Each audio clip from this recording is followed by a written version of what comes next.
Good morning. Welcome to our worship service at First Unitarian Society of Ithaca. Here we gather, nurturing our connections, seeking inspiration, and embracing change. My name is Matt Hare, and I'm your celebration associate today. I'm also the chair of the Stewardship Committee, and I'm excited today that we're formally launching our pledging campaign for next year's funds. Thank you so very much for joining us. It's great to see your faces, those here in the sanctuary, and thank you for joining us, those out there who we can't see, but you fortunately can see us. It feels especially good to be together today as we have a feeling of spring in the air. Please check our website for more information about how to create connections. If you'd like to receive updates describing opportunities for engagement, please email a request to office@uuithaca.org. Newcomers are especially invited to visit our website and complete a newcomer form on the homepage. Our service this morning is being live streamed from our sanctuary in downtown Ithaca and will be available for later viewing as well on our YouTube channel. Let's see if I have any better luck.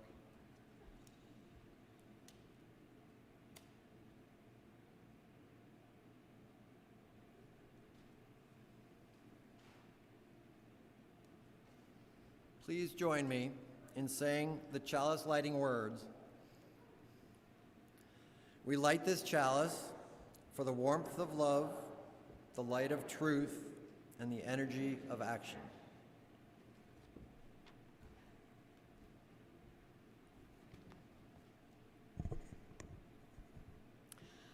Our opening words are by the Reverend Liza Knapp. She is a minister at the First Church of Deerfield, Massachusetts, and she also happens to be a college classmate of mine. Come as you are, not as you wish you were, or as others expect you to be, or as you think others expect you to be.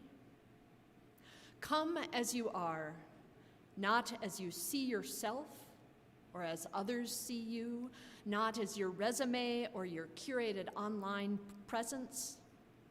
Come as you are, not as the girl your mother raised you to be, or the man your father hoped you would become, or the hero you want your kids to see.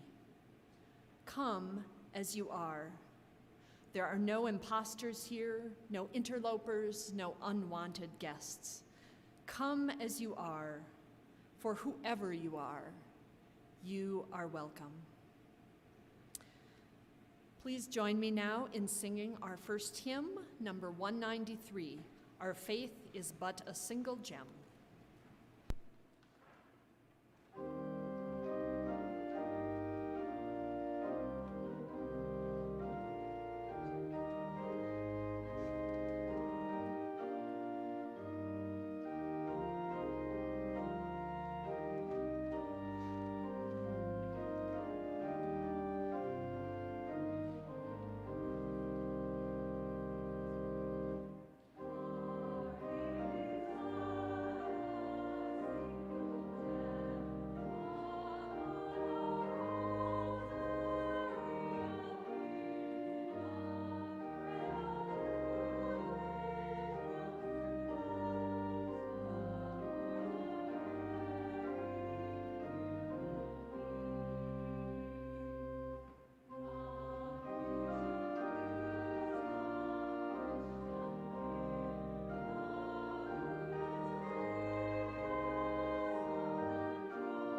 So, our DRE, Emily Richards, is not here today. She is on a much-deserved vacation. So we don't have the benefit of her wonderful voice. But I am grateful to her for suggesting this story. Now, before the story, I'd like you to take a deep breath and close your eyes and think of a tree that has been special to you. Maybe you have more than one tree that's been special. Maybe it's a enormous spreading oak tree, or a golden ginkgo, or the beautiful willows at Stewart Park, who probably later this month will be turning their gorgeous chartreuse, or a southern magnolia with those dark green shiny leaves that almost don't look real.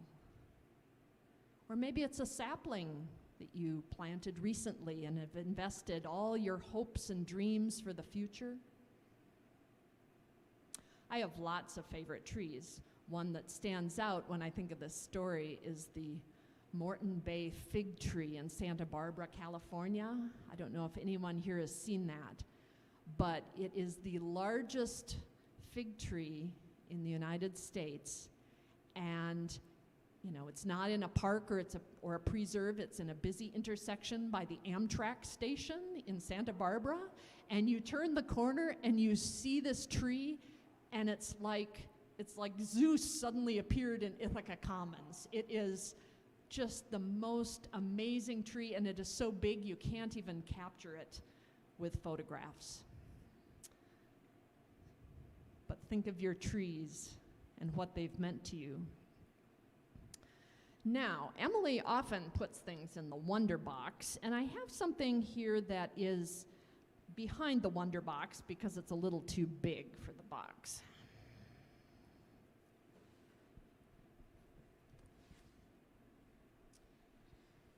And this tree is probably not exactly what your favorite tree looks like, but it has the advantage of being able to fit in the sanctuary. So I'm going to take this tree over here and pin it.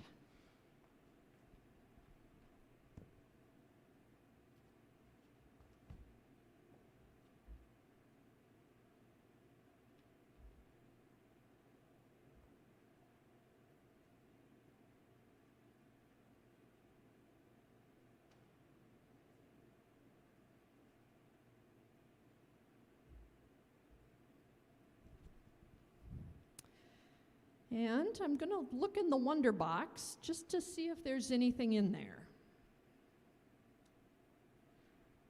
And I see there's an apple, and this is a reminder that some of the trees that we treasure because of the fruit and the many things we get from those trees.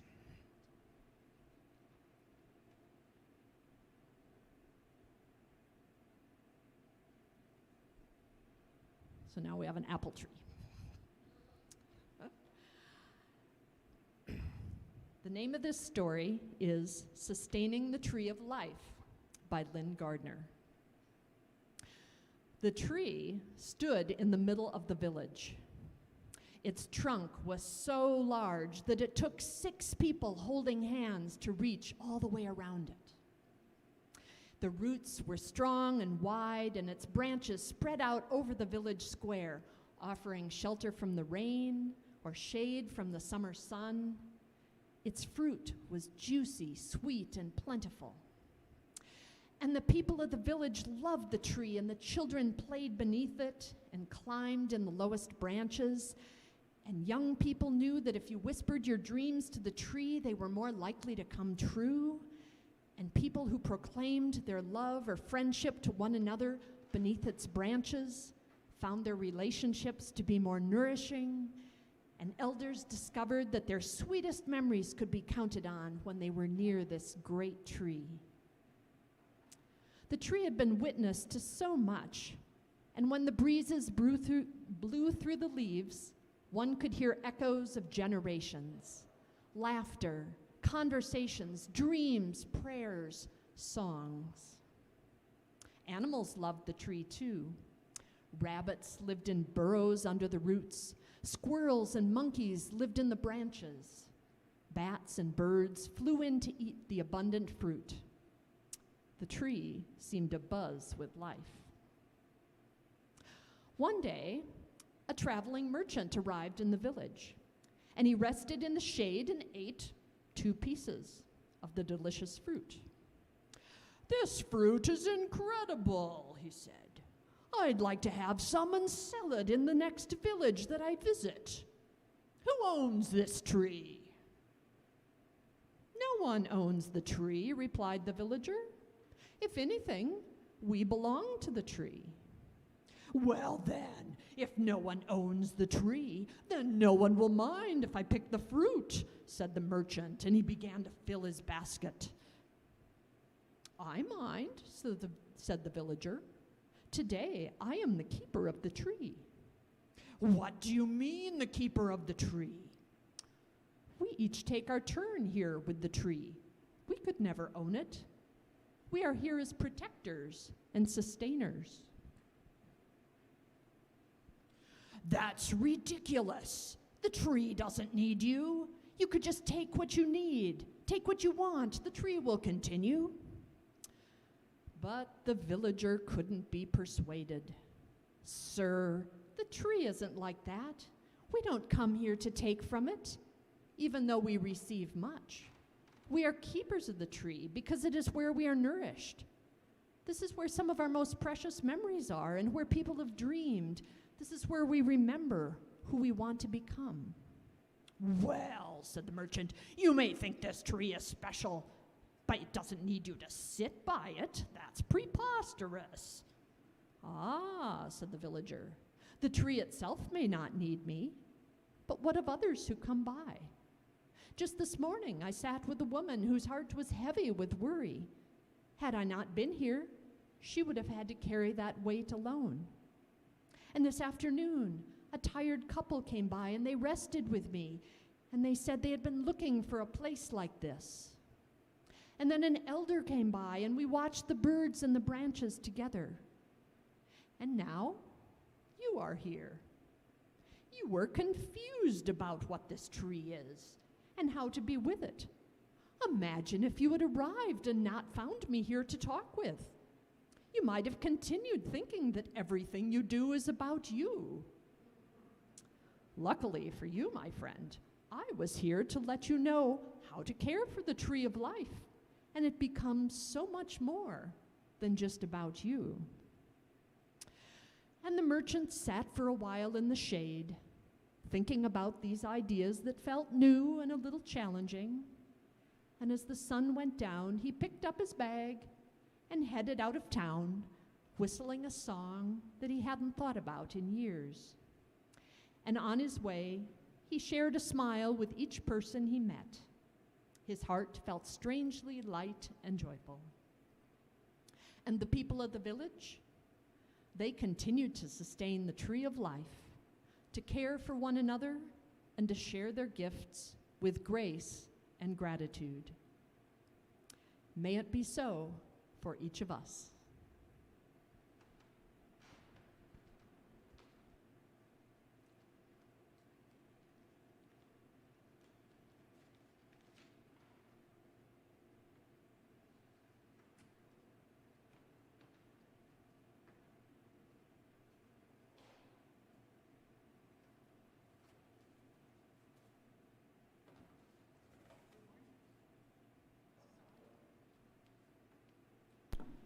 Now, good morning.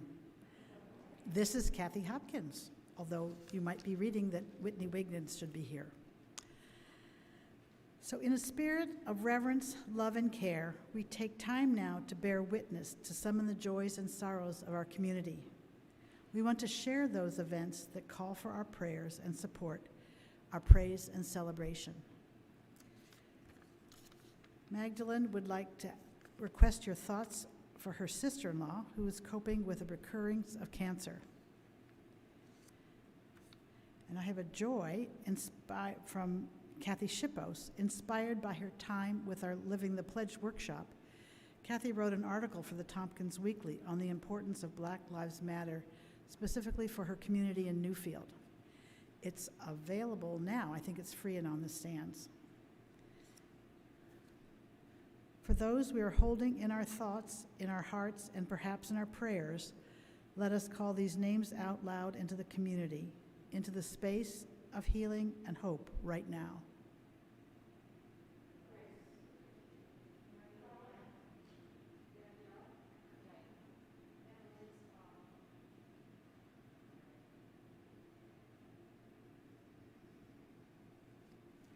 We extend loving kindness to all in our world, and let us not forget to extend loving kindness to ourselves. Today, tomorrow, and beyond, may our hands be outstretched in kindness, and let us keep showing up to our lives and each other with an open heart no matter what. Love and courage to us all. Amen.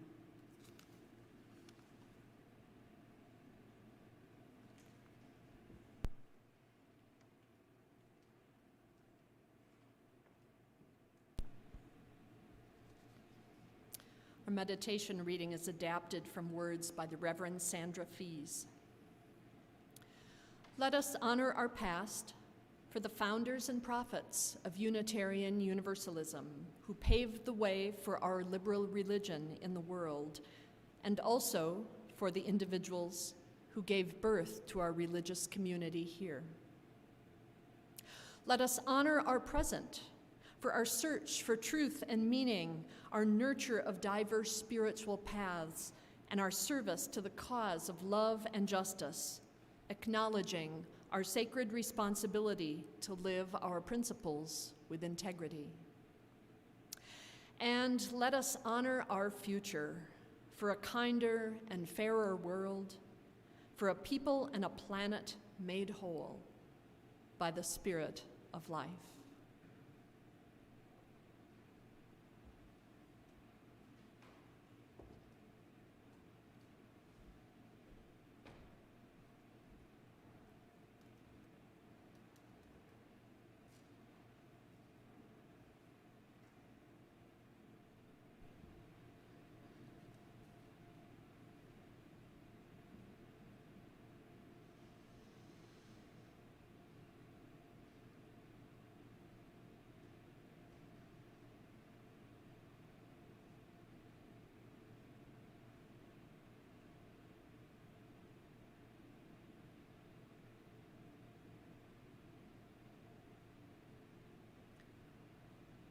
Good morning.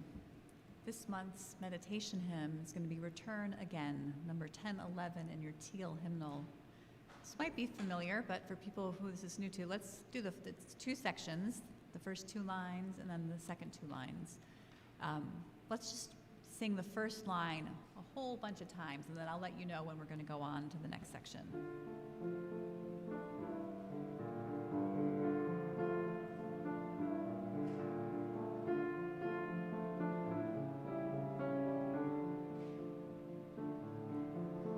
Return again, return again, return to the home of your soul.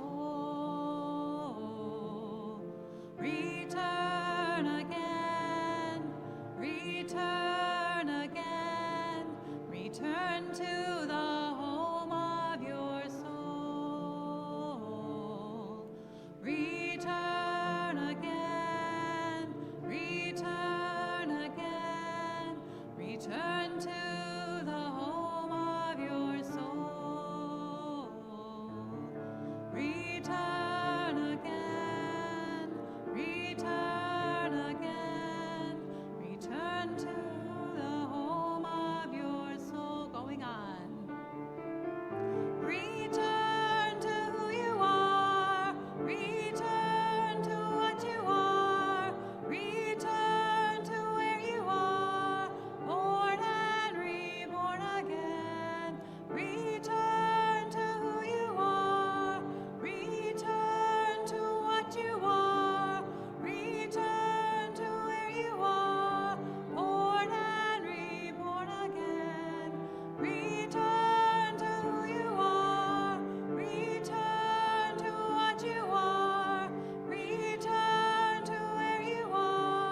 Our reading is by Amanda Gorman. You may remember her as the National Youth Poet Laureate who spoke at President Biden's inauguration. This poem, New Day's Lyric, was something that she wrote and shared this past January. May this be the day we come together. Mourning, we come to mend. Withered, we come to weather. Torn, we come to tend. Battered, we come to better. Tethered by this year of yearning, we are learning that though we weren't ready for this, we have been readied by it. We steadily vow that no matter how we are weighed down, we must always pave a way forward. This hope is our door, our portal. Even if we never get back to normal, someday we can venture beyond it, to leave the known and take the first steps, and let us not return to what was normal, but reach toward what is next. What was cursed, we will cure. What was plagued, we will prove pure. Where we tend to argue, we will try to agree. Those fortunes we forswore, now the future we foresee. Where we weren't aware, we are now awake. Those moments we missed are now these moments we make. The moments we meet and our hearts once altogether beaten, now altogether beat. Come, look up with kindness yet, for even solace can be sourced from sorrow. We remember not just for the sake of yesterday, but to take on tomorrow. We heed this old spirit in a new day's lyric. In our hearts we hear it. For auld lang syne, my dear, for auld lang syne. Be bold, sang time this year. Be bold, sang time. For when you honor yesterday, tomorrow ye will find. Know what we've fought. Need not be forgot, nor for none. It defines us, binds us as one. Come over. Join this day just begun, for wherever we come together, we will forever overcome.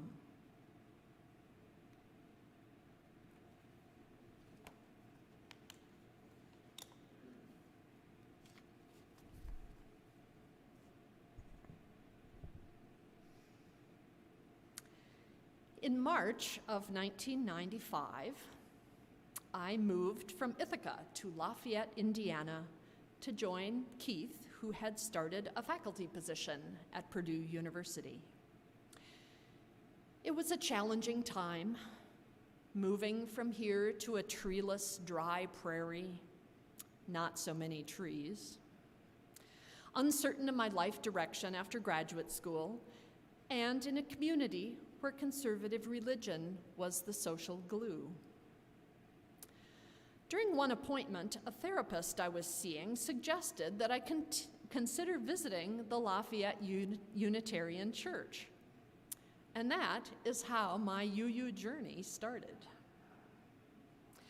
We were welcomed by a small fellowship congregation meeting in the former Jewish temple.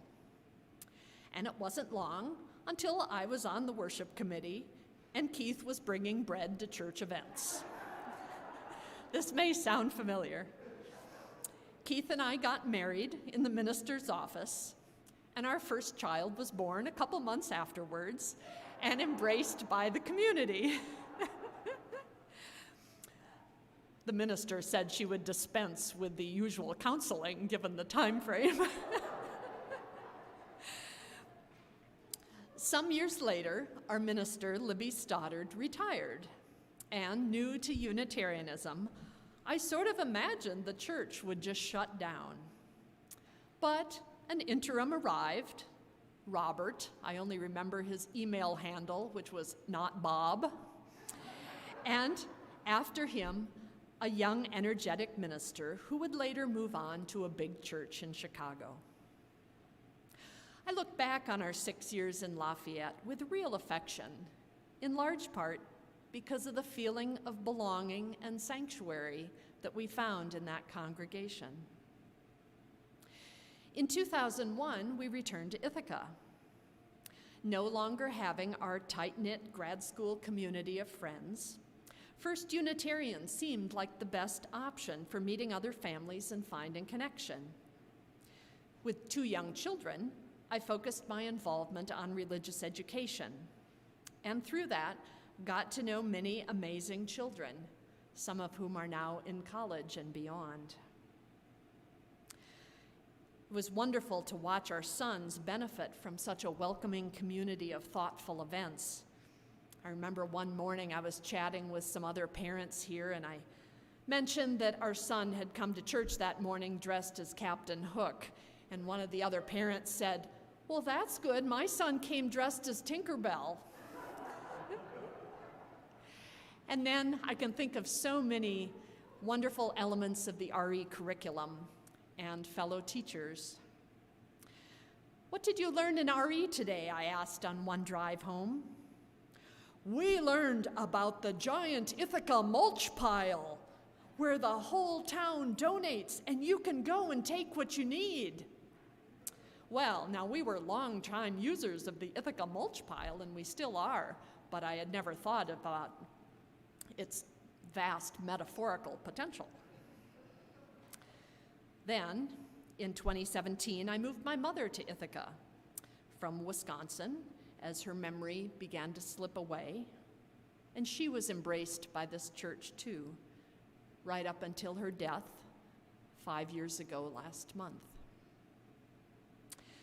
This intergenerational community has been so precious to me, and something that I really haven't found elsewhere. The opportunity to watch children grow and develop, and I so look forward to the return of little voices and squawking babies in this space. The chance to be with peers who are also grappling with the challenges and joys of raising children and caring for elders. And the privilege of spending time with men and women ahead of me on life's journey who are lighting a path with their actions and convictions. Sanctuary, a place of refuge, a place of safety, a name for this room, a way of being. I have been the recipient of sanctuary from so many of you. And more recently, I've been thinking about what it means for us to be sanctuary for one another and our larger community in the days ahead.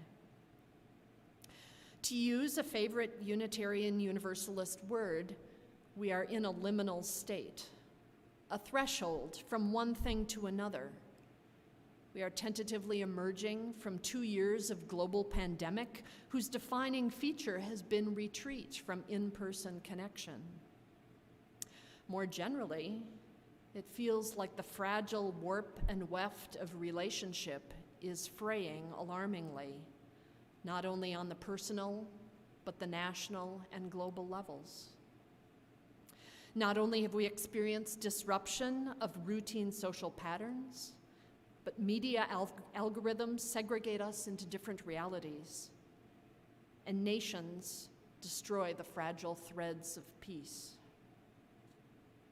Heightened by anxiety over the pandemic and shifting climate patterns, life in the 2020s can feel like a relentless storm, waves that keep breaking over us again and again, even as I'm mindful of others who are struggling in the eye of the storm itself. The midwife who delivered both our children told me it wasn't unusual for women in the middle of labor to suddenly announce that they'd had enough, they weren't going through with it, and they were going home. I sometimes feel like that now. This is hard and scary, and I just want to go back or hide. But like a parent in labor, we are being carried into a new place. We may be weary, but we're being called to do what we can do to shape our shared future, to be a sanctuary for one another and within the circles of community in which we live, to join with our neighbors to sustain the tree of life. As Amanda Gorman wrote, let us not return to what was normal, but reach toward what is next. One of the rewards of this year without a minister has been the opportunity to hear from so many different voices, each weaving in their own reflections on community and connection. In the words of Paula Cole-Jones, we are all in this boat together, our liberation bound up with one another. Andrew Quagliata reflected on small group ministry in this church and its role in creating sanctuary for those participating. Barb Blum talked about how her journey into ministry started in the back of this room, how after weeks of her darting in after the service started and dashing out before it ended, the minister came and sat down next to her, communicating without words that she belonged. This gesture helped her launch her own path to ministry, building relationships with interfaith groups, refugees, and undocumented farm workers. Last week, Perry Ground talked about the deep connection to the earth among the Haudenosaunee and how shared stories can shape our relationship to the cosmos and to one another. Our community and our world are calling for us to be something that is counter to nearly every force around us, to connect, to expand and open instead of retreating, to widen the circle, to embody sanctuary for the person beside you and the people outside our doors, to be a shelter in a time of storm, to add our mulch to the pile so those in need can take some and nourish their growth, and to continue to weave and repair the fabric of our relationships with one another and as people who share this earth. As Matt will be talking about next, this week is the start of our annual pledge drive. If you're new to the church, you may wonder, why does a church have a pledge drive? Because our ability to be a community of sanctuary, to be that widening circle, to thrive and build for the future, needs more than hope or mere intent. The ongoing work to shape the future cannot happen without action in the form of energy, talent, and financial support from us all to the extent that each of us are able. One last thought. Next week is the 2-year anniversary of that first Sunday that in-person services were suspended because of COVID. And I am so glad to be back in this beautiful space, and I am thankful for the technology that allows us to reach those of you who are unable to be here in person. But there is also a magical, tangible quality to in-person interaction that I have so missed, and that is so important to our sense of community. For those of you watching from elsewhere, always remember that there is room for you here, in this sanctuary on the corner of Buffalo and Aurora, and you can come as you are.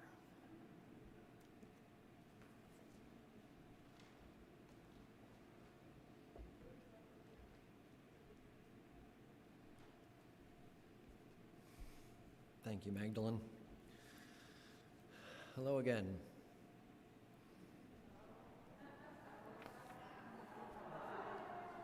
There we go.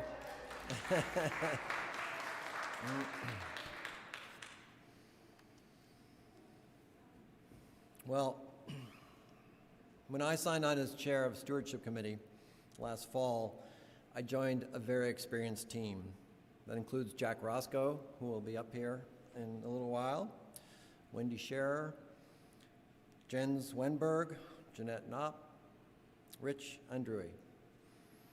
And Margaret Nichols is a liaison that joins us from the board.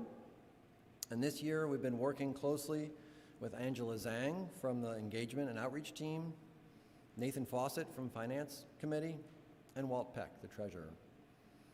I want to thank this dedicated team, as well as additional envelope stuffers, for getting the pledge cards to your mailbox this week.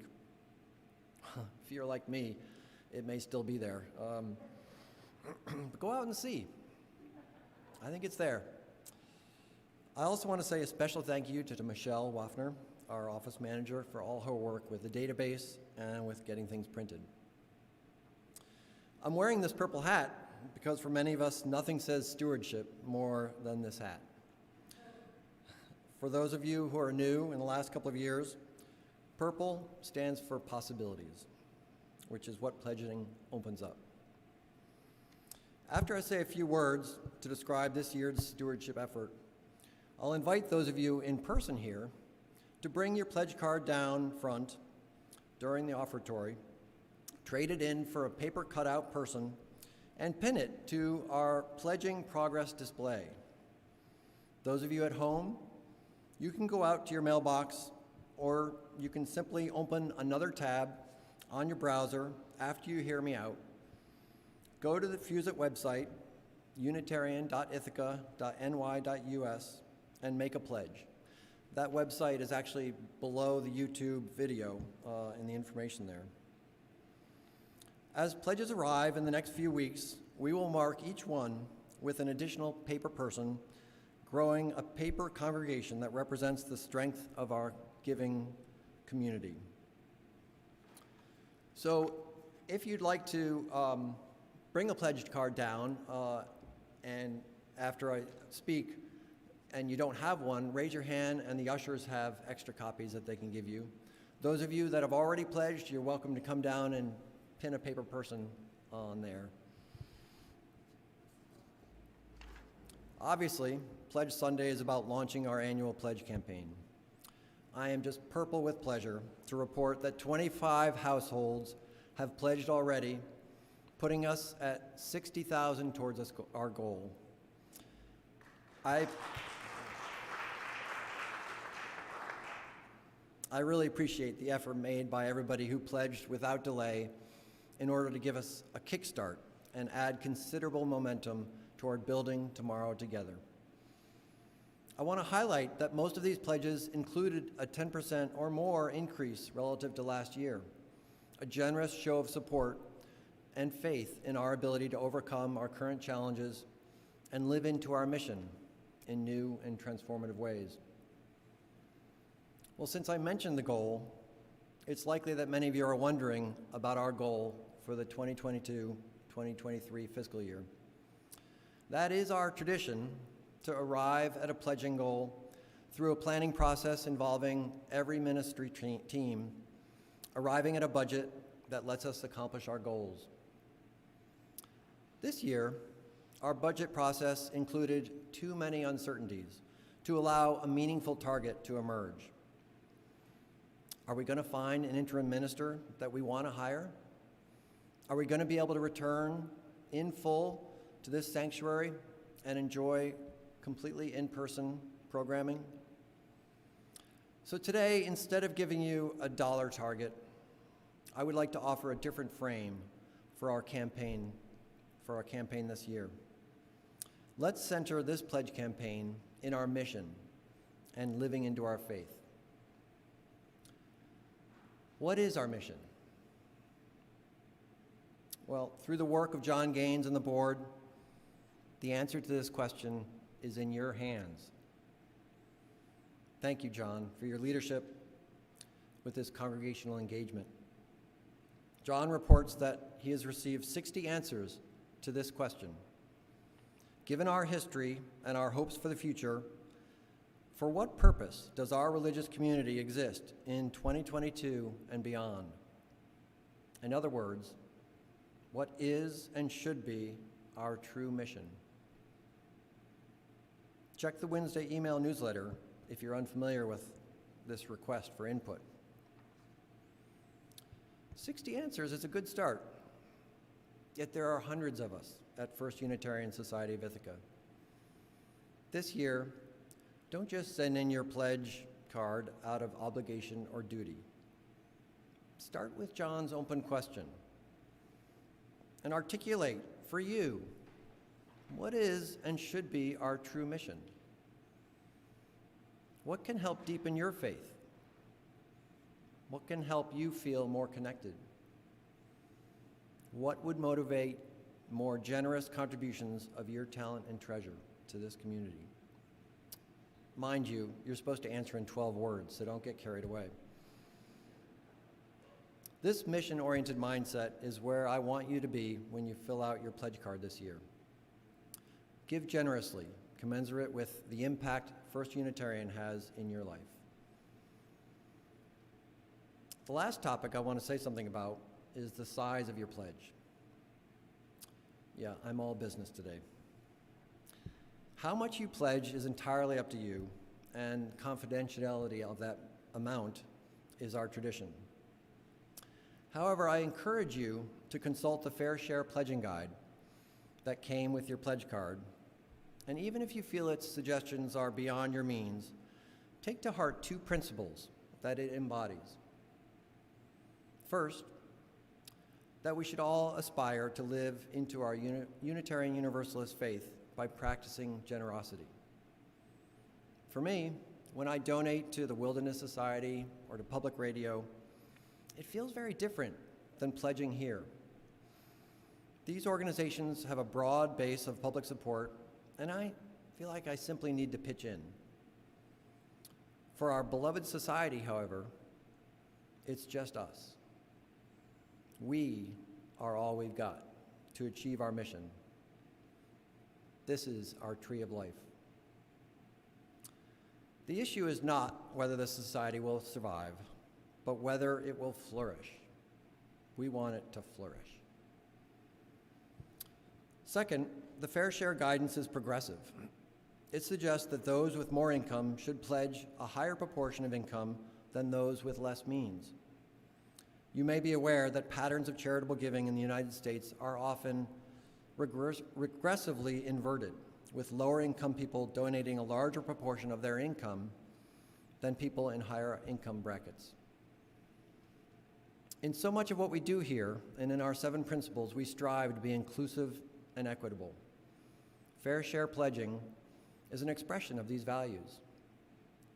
Even if your level of giving is not on the Fair Share chart at present, consider making a plan to move in that direction.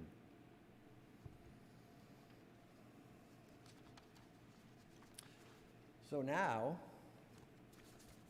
Jack, would you come up? First thing I want to do is drop off my pledge. There we go. Magdalen, would you stick up So raise your hand if you want a pledge card. We've got some extras. Great. And again, those of you who have already pledged, come on down and pin up a paper person. And this is our growing community. There's also markers if you want to decorate your person a little bit. Yes. I had something I wanted to say in response to Magdalen's wonderful sermon about sanctuary. Can we hear me? How about this? I'll stand real close. And I wanted to say that this is a faith community, and as a faith community, I live in hope. And I live in hope that after a Sunday service soon, we can walk through those doors and have some of Keith's bread.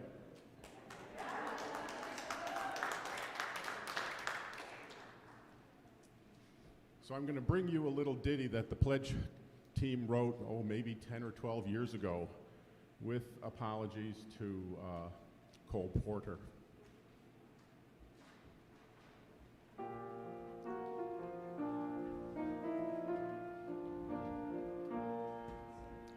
Birds do it, bees do it, even Cornell PhDs do it. Let's do it, let's make a pledge. You'll get a thrill through it, we'll do it. Out in Trumansburg they still do it.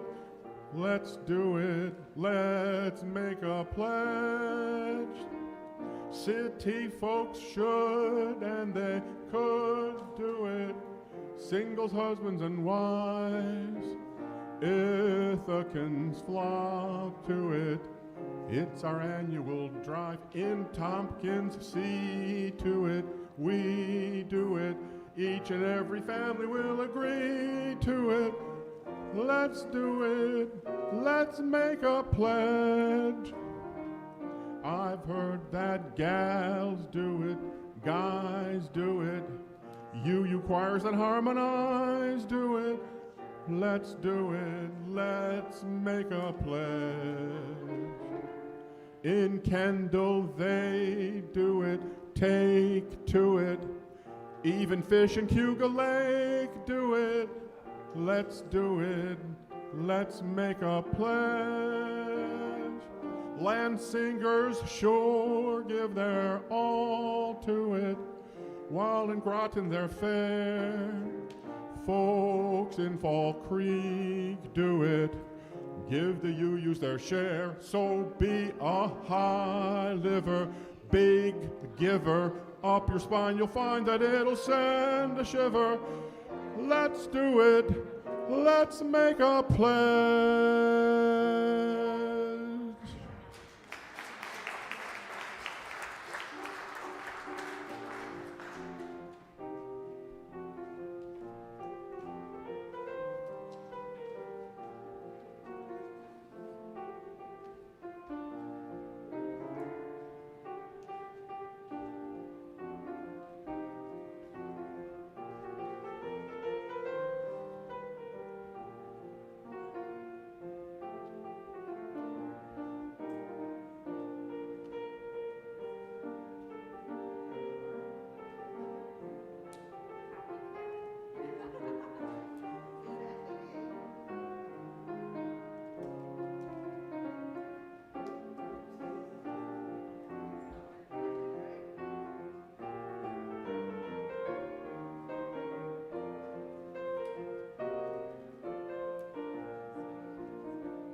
So if you want to decorate your person a little more after the service, the markers will still be up here.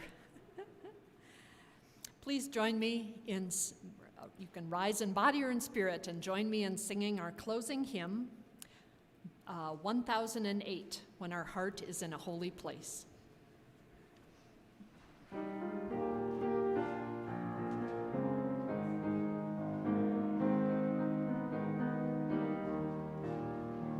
When our heart is in a holy place, when our heart is in a holy place, we are blessed with love and amazing grace. When our heart is in a holy place, when we trust the wisdom in each of us, every color, every creed and kind, and we see each other's eyes, then our heart is in a holy place.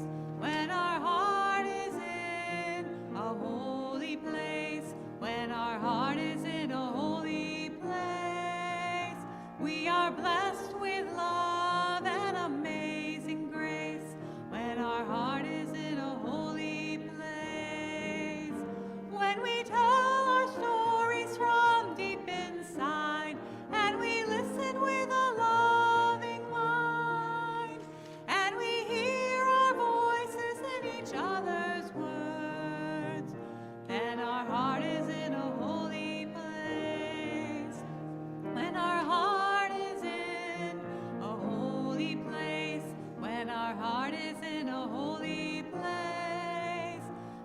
are blessed with love and amazing grace when our heart is in a holy place. When we share the silence of sacred space and the God of our hearts stirs within, and we feel the power of each other's faith, then our heart is in a holy place. When our heart is in a holy place, when our heart is in a holy place, we are blessed with love and amazing grace. When our heart is in a holy place, when our heart is in a holy place.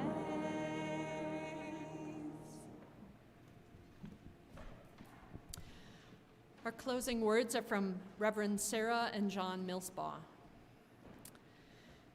Feel the love of the universe flowing through this community, into you and out into the universe again. Let the love of all the universe, your love, flow outward to its height, its depth, its broad extent. You are more than you know, and more beloved than you know. Take up what power is yours to create safe haven, to make this a better place. Give hope to those you encounter, that they may know safety from harm, be happy and at peace, healthy and strong, caring and joyful. Be the blessing you already are.